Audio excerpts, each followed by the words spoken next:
पिछली क्लास में हमने आप लोगों को बताया था परमाणु संरचना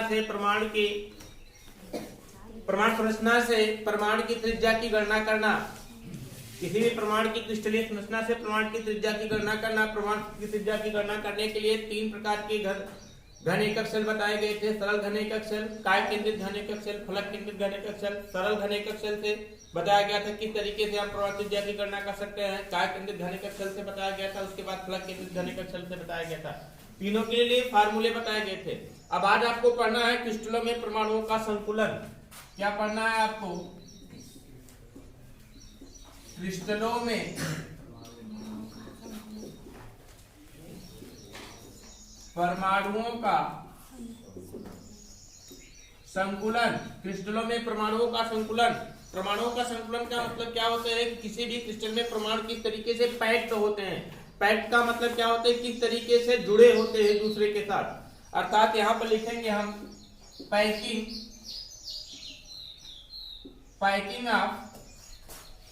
ऑफ एटम्स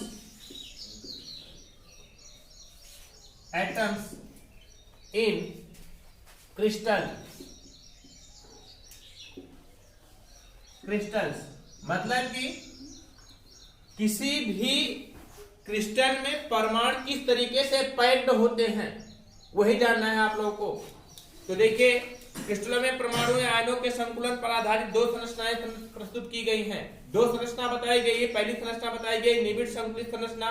दूसरी संरचना बताई गई है जो संरचनाएं निबिड़ संकुलित संरचना में क्रिस्टलित नहीं होता है। तो क्रिस्टलों में परमाणुओं के संकुलन को 2 भागों में विभाजित किया गया था, 2 आधार पर विभाजित किया गया है। पहला कौन सा है आपका? निबिड़ संकुलित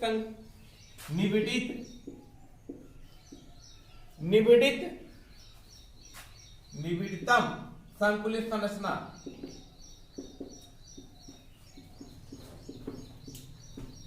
और दूसरा बताया गया है जो संरचनाएं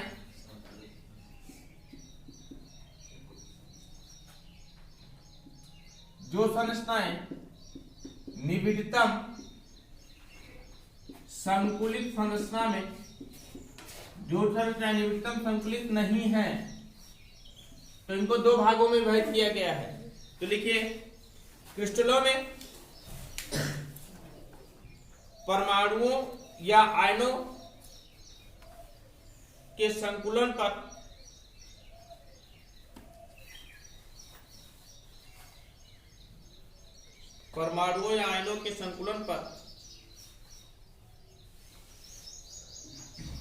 आधारित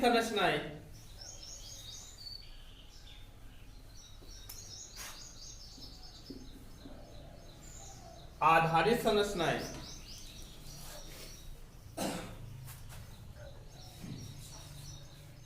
दो प्रकार की हैं।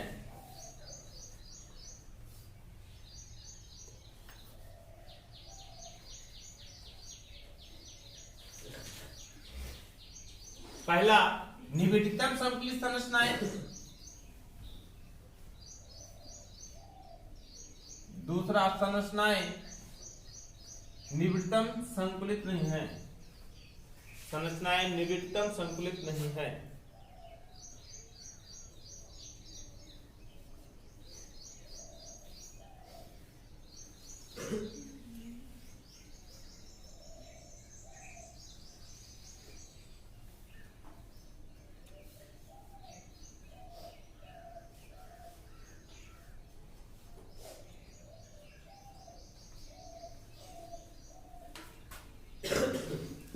पहले हेडिंग डालिएगा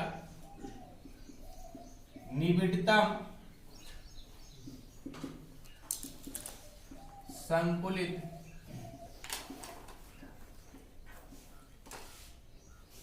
संरचनाएं।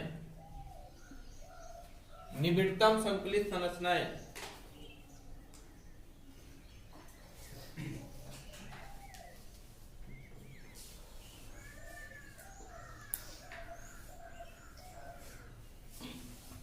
देखिए क्या होता है, निबिड़तम संकुलित संरचनाओं के मध्य अधिक स्थान बहुत ही कम होता है। मतलब क्या होते हैं कि जब परमाणु एक दूसरे से जुड़े होते हैं, इस तरीके से परमाणु एक दूसरे से जब जुड़े होते हैं तो इनके मध्य रिक्त स्थान बहुत ही कम होता है, बहुत कम रिक्त स्थान होता है। रिक्त स्थान का मतलब जानते हैं, खाली स्थान। ये मतलब यहाँ पर ये के सभी क्या रिक्त स्थान है, ये रिक्त स्थान बहुत ही कम होता है। तो क्या होता है, उसे निबिड़तम संकुलित संरचना बोला जाता है।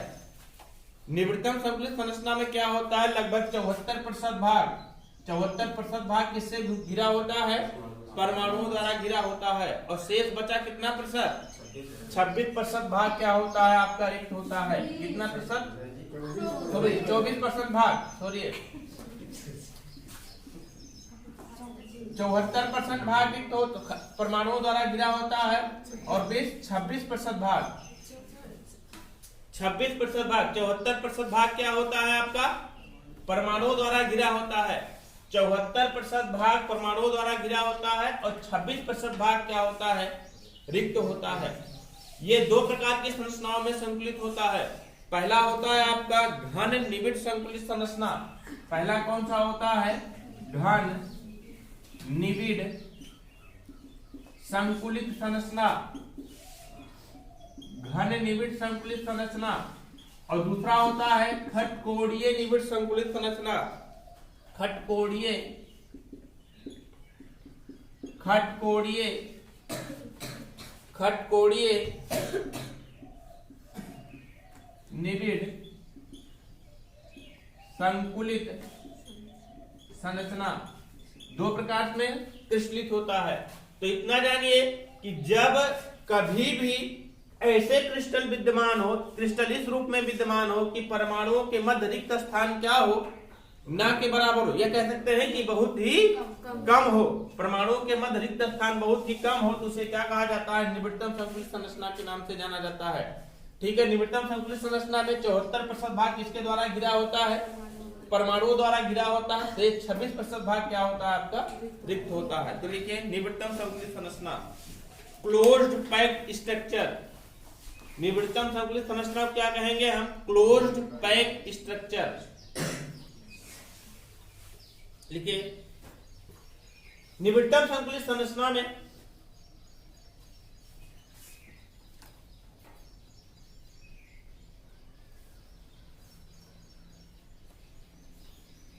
परमाणुओं के मध्य रिक्त स्थान न्यूनतम होता है। परमाणुओं के मध्य रिक्त स्थान न्यूनतम होता है।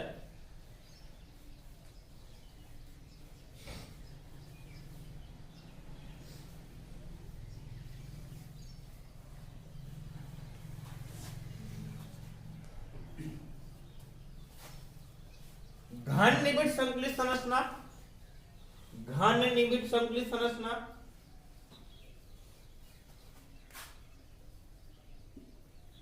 और खटकोणीय निबिड़ संकुलित संरचना, और खटकोणीय निबिड़ संकुलित संरचना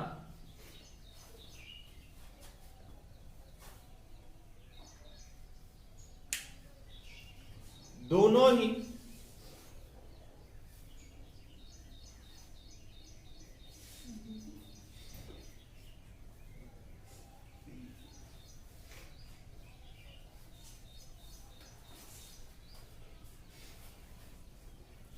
निबिड़तम संकुलित संरचनाएं हैं।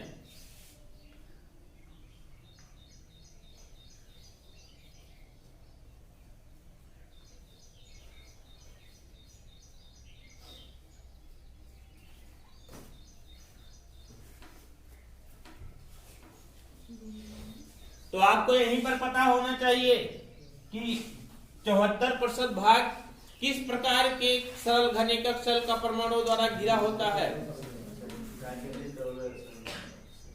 किसका, फलक केंद्रित का ना, हमने बताया था आप लोगों को 74% भाग किसका घिरा होता है, फलक केंद्रित का घिरा होता है ना। परमाणु द्वारा किस घनीकक शेल का 74% भाग घिरा होता है, फलक केंद्रित। तो हम कह सकते हैं कि फलक केंद्रित घनीकक शेल क्या है, निबिड़तम संकुलित। तो लिखिए फलक केंद्रित घनीकक शेल, फलक घन संरचना, ऐसे लिख फलक केंद्रित घन संरचना, फलक केंद्रित घन संरचना निबिड़तम संकुलित संरचना है।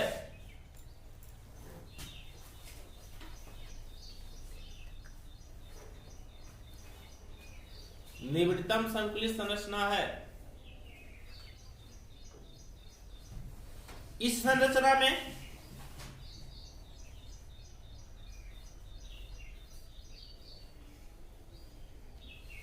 परमाणुओं द्वारा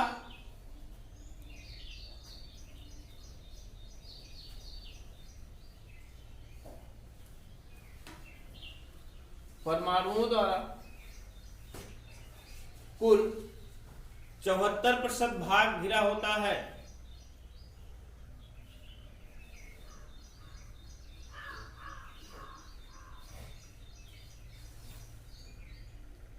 जबकि 26% भाग क्या होता है? रिक्त होता है।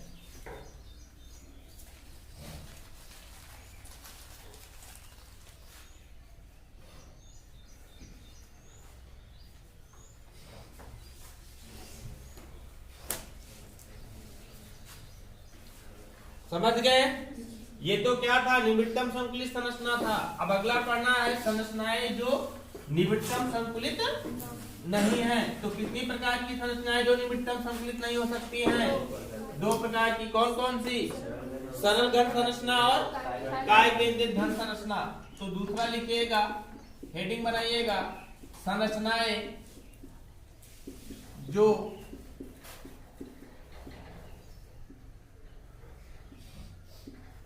निबिड़तम संकुलित नहीं है।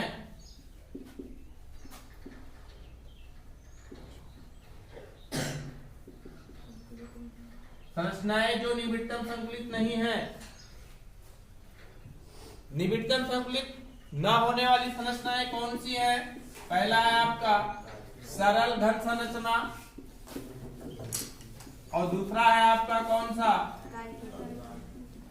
काय केंद्रित घन संरचना।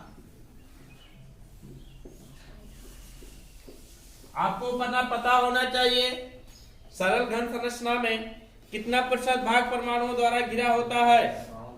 52% भाग परमाणुओं द्वारा घिरा होता है। और जबकि 48 मतलब 48% भाग क्या होता है? रिक्त होता है। ये 52% भाग किसके द्वारा घिरा होता है?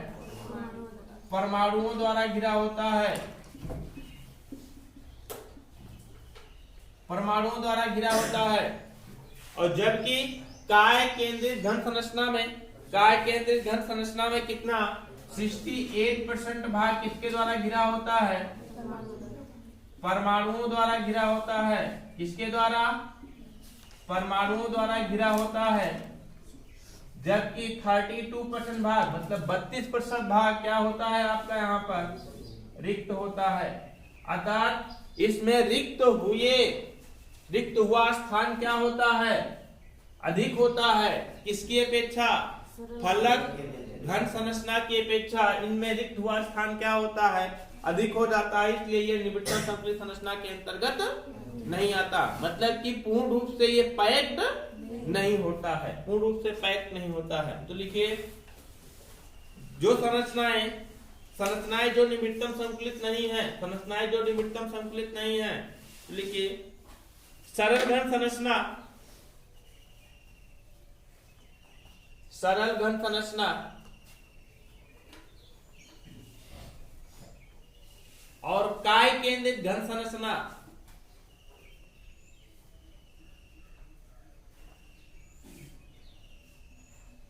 निबिड़तम संकुलित संरचना नहीं है।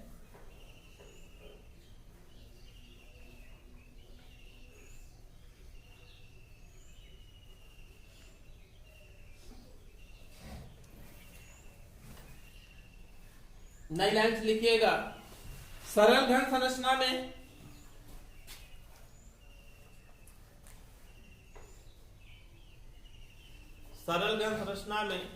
कुल स्थान का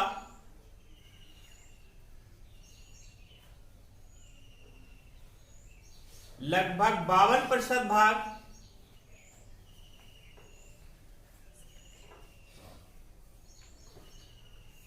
परमाणुओं द्वारा घिरा होता है।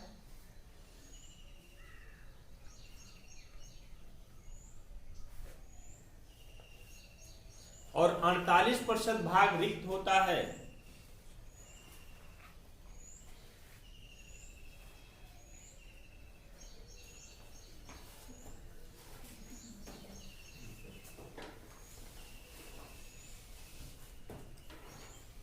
फिर नई लाइन लिखिएगा, काय केंद्रित घन संरचना में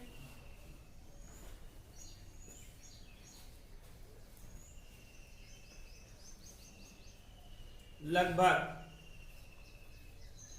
68%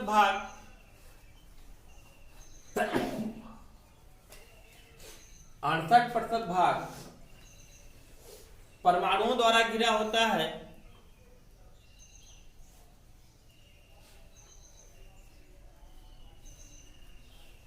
और कितना 32% भाग रिक्त होता है। नोट किए? अगला टॉपिक आप लोगों को पढ़ना है क्रिस्टलों में अपूर्णता एवं दोष। अपूर्णताएं एवं दोष।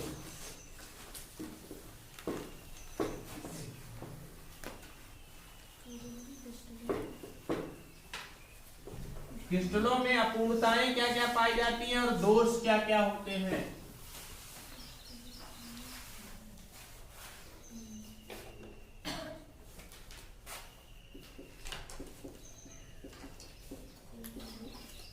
क्रिस्टलों में अपूर्णताएं एवं दोष पढ़ना है आपको। क्रिस्टलों में अपूर्णताएं एवं दोष। देखिए, जितने भी प्रकार के क्रिस्टल अभी तक ज्ञात हैं, सभी क्रिस्टलों में कुछ न कुछ अपूर्णताएं एवं दोष पाए जाते हैं। उन्हीं दोष के बारे में पढ़ना है। तो लिखिए, लगभग सभी क्रिस्टलों में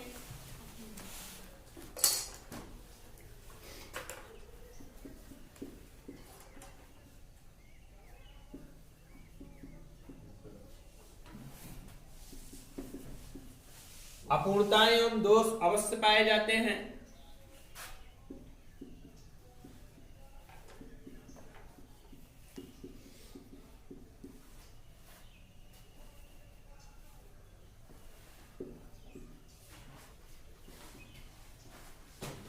अपूर्णताएं एवं दोष अवश्य पाए जाते हैं। दोष निम्न प्रकार के होते हैं, निम्नलिखित प्रकार के होते हैं।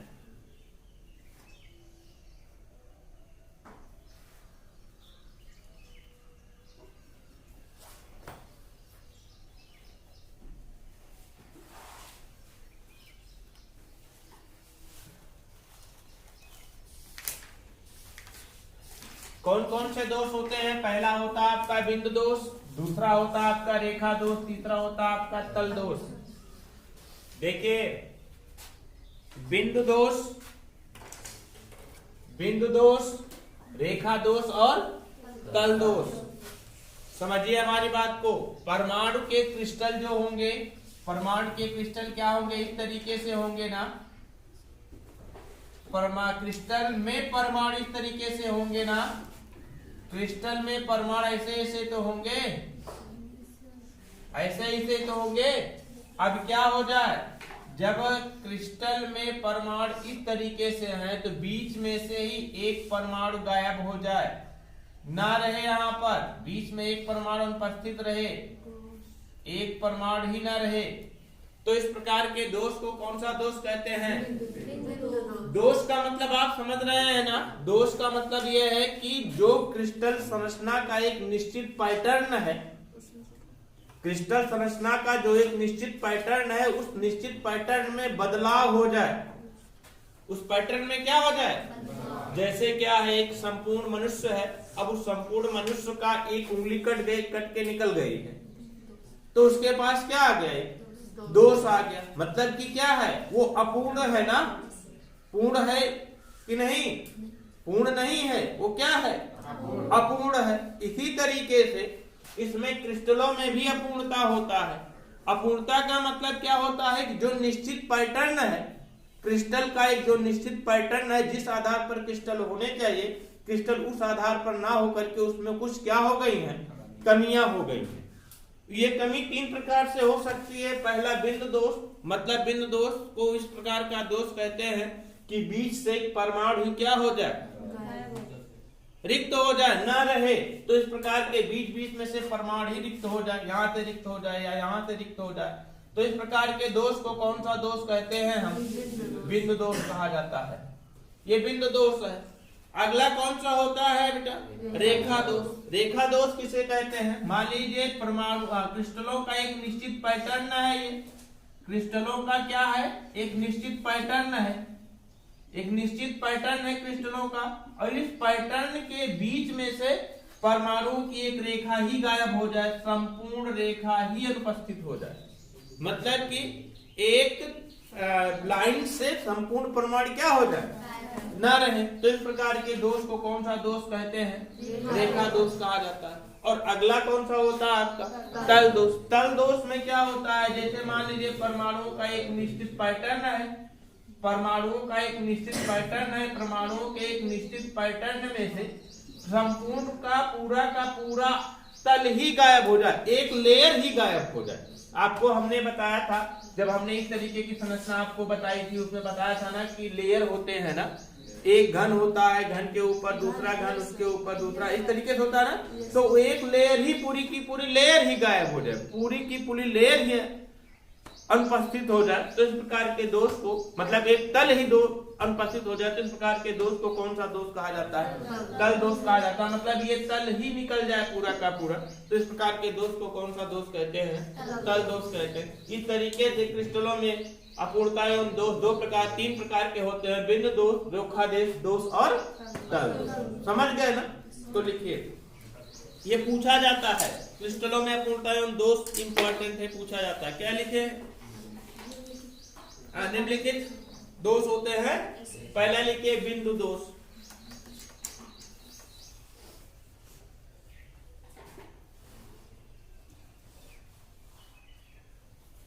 बिंदु दोष लिखिए। Point defect. Point defect, defect मतलब समझते हैं ना? क्रिस्टल में एक परमाणु स्थल, क्रिस्टल में एक परमाणु स्थल या कुछ जालक, एक परमाणु स्थल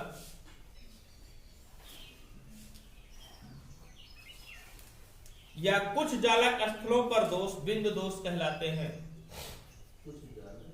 कुछ जालक स्थलों पर दोष बिंदु दोष कहलाते हैं।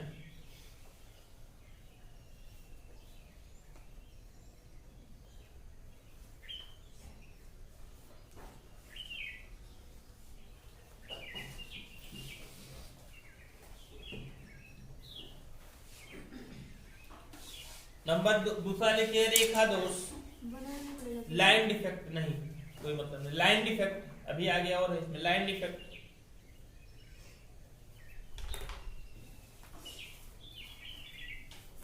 ये क्रिस्टल में जालक स्थलों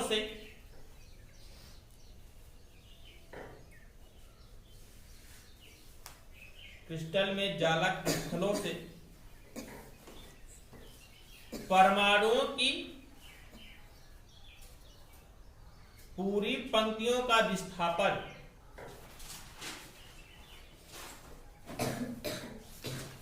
एक पंक्ति का विस्थापन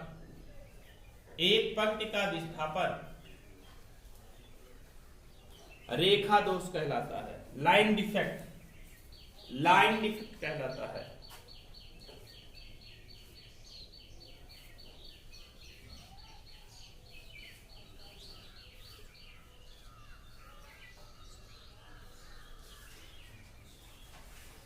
अगला लिखिए तल दोष। Plane defect.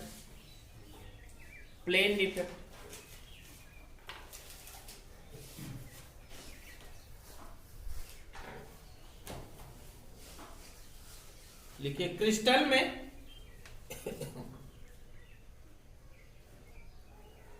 परमाणुओं के संपूर्ण तलों का विस्थापन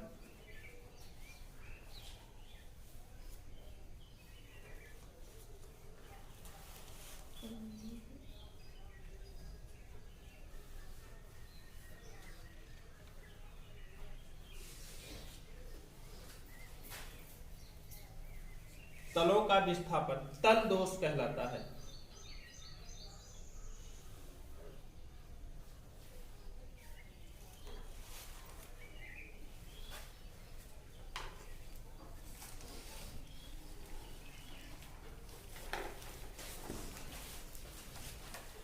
पहला पढ़ना आपको कौन सा है? बिंदु दोष पढ़ना है। बिंदु दोष क्रिस्टलों का एक महत्वपूर्ण दोष है, एक मुख्य दोष है। बिंदु दोष का मतलब पॉइंट डिफेक्ट। पॉइंट डिफेक्ट क्या है? एक महत्वपूर्ण डिफेक्ट है, महत्वपूर्ण दोष है। ये दो प्रकार से विभाजित किया गया है। एक तो होता है स्टाइकियोमेट्री दोष। पहला होता है कौन सा आपका? स्टाइकियोमेट्रिक दोष।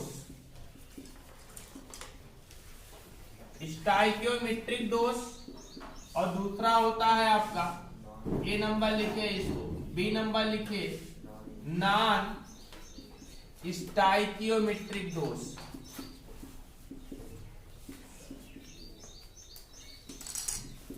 कितने प्रकार के दोष है? दो प्रकार के बिंदु दोष को दो भागों में विभाजित करके अध्ययन करते हैं। कौन कौन सा? स्टाइकियोमेट्रिक दोष और दूसरा कौन सा है? नॉन स्टाइकियोमेट्रिक दोष। तो लिखिए, बिंदु दोष एक मुख्य दोष है।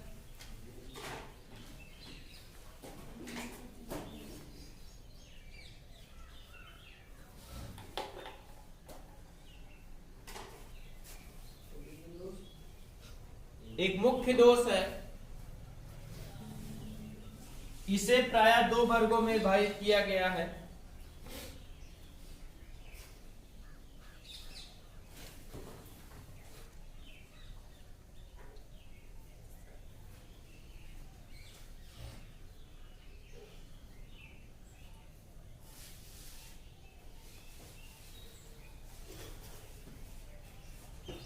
देखिए, स्टाइकियोमेट्री दोष किसे कहा जाता है? स्टाइकियोमेट्री दोष इस प्रकार का दोष है जिसमें संपूर्ण स्टाइकियोमेट्री संरक्षित रहती है। स्टाइकियोमेट्री संरक्षित रहने का मतलब क्या होता है? स्टाइकियोमेट्री संरक्षित रहने का मतलब क्या होता है कि उसकी संरचना में बहुत ज्यादा कुछ परिवर्तन नहीं होता है। और दूसरा नॉन स्टाइकियोमेट्रिक दोष। नॉन स्टाइकियोमेट्रिक दोष में क्या होता है कि इसकी स्टाइकियोमेट्री संरक्षित नहीं रहती है। स्टाइकियोमेट्री संरक्षित न रहने का मतलब क्या होता है? इसकी संरचना छिन्न भिन्न हो जाती है। स्टाइकियोमेट्री दोष दो प्रकार का होता है। स्टाइकियोमेट्री दोष दो प्रकार का होता है। पहला होता है आपका साटकी दोष। कौन सा दोष? साटकी दोष। और दूसरा होता है आपका फ्रैंकेल दोष। कौन सा दोष होता है? फ्रैंकेल दोष। फ्रैंकेल दोष और नॉन स्टाइकियोमेट्रिक दोष सिर्फ एक प्रकार का होता है जिसे कहा जाता है वर्ण केंद्र। क्या कहते हैं हम?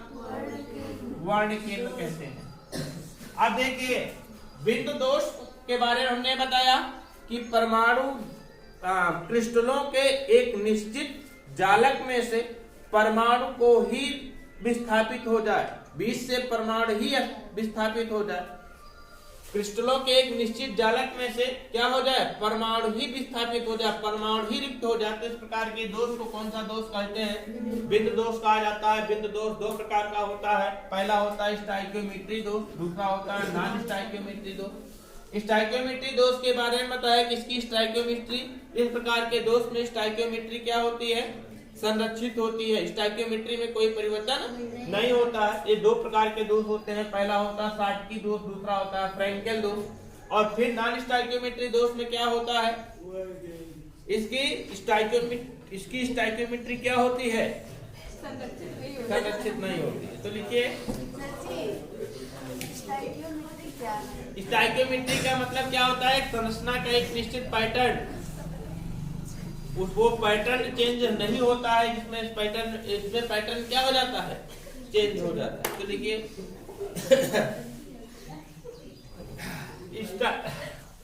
हेडिंग होना ये स्टाइकियोमेट्री दोष। स्टाइकियोमेट्री दोष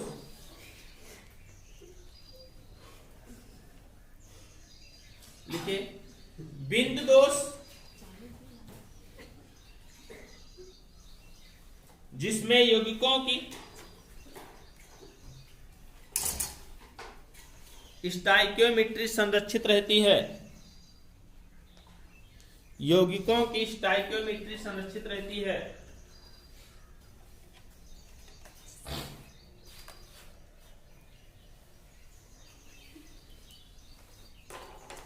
देखिए शाटकी दोष और फ्रैंकेल दोष, शाटकी दोष और फ्रैंकेल दोष।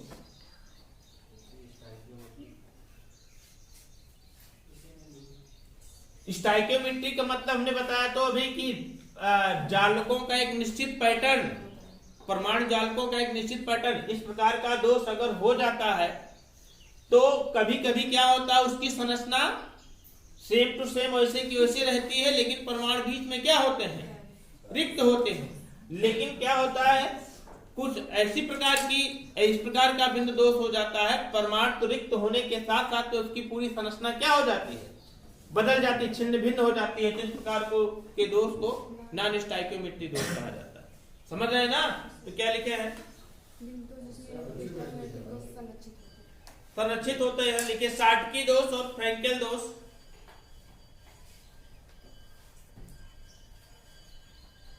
शाटकी दोष और फ्रैंकेल दोष स्टाइकियोमेट्रिक बिंदु दोष हैं।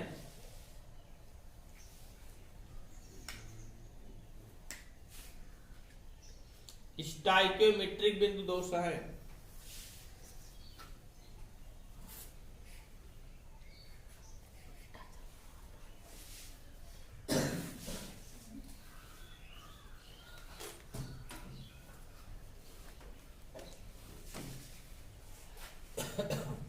अगल के नॉन स्टाइकियोमेट्रिक दोष।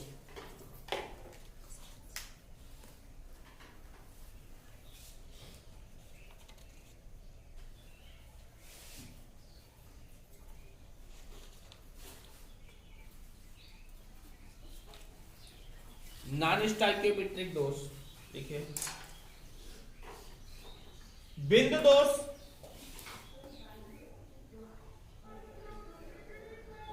जिनमें यौगिकों की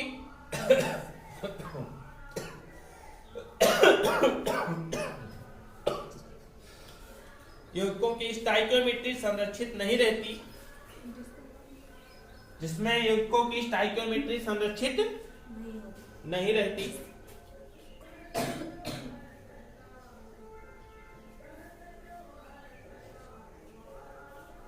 संरक्षित नहीं रहती।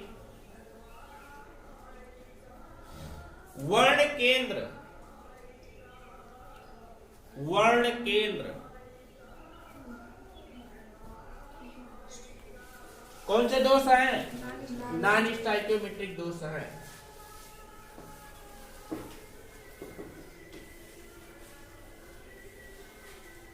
नॉन स्टाइकियोमेट्रिक दोष हैं।